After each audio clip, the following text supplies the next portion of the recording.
இப்போ ட்ரெண்டிங்கில் இருக்க ஸ்கேலப் டிசைனை தான் ஸ்டிச் பண்ண போகிறோம். வாங்க எப்படி ஸ்டிச் பண்ணலான்னு பார்க்கலாம்.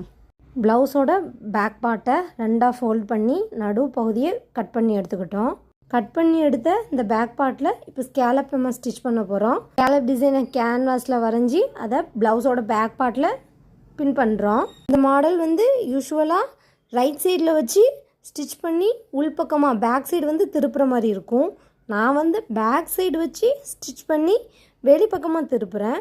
ஏன்னா நான் கான்ட்ராஸ்ட்டாக கலர் கொடுத்து ஸ்டிச் பண்ணுறேன். நம்ம வரைஞ்சிருக்க ஸ்கேலப்புக்கு மேலேயே ஸ்டிச் பண்ணிவிட்டு கட் கொடுத்துட்டு வெளிப்பக்கமாக திருப்பணும்.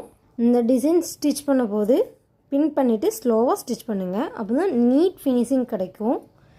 ஸ்டிச் பண்ணி முடிச்சுட்டு கட் கொடுத்துட்டு திருப்பிக்கலாம். இந்த மாதிரி டிசைன் நீங்களும் ட்ரை பண்ணி பார்த்துட்டு எப்படி வந்துச்சுன்னு கமெண்ட்டில் சொல்லுங்கள். வீடியோ பிடிச்சிருந்துச்சுன்னா லைக் பண்ண மறந்துடாதீங்க.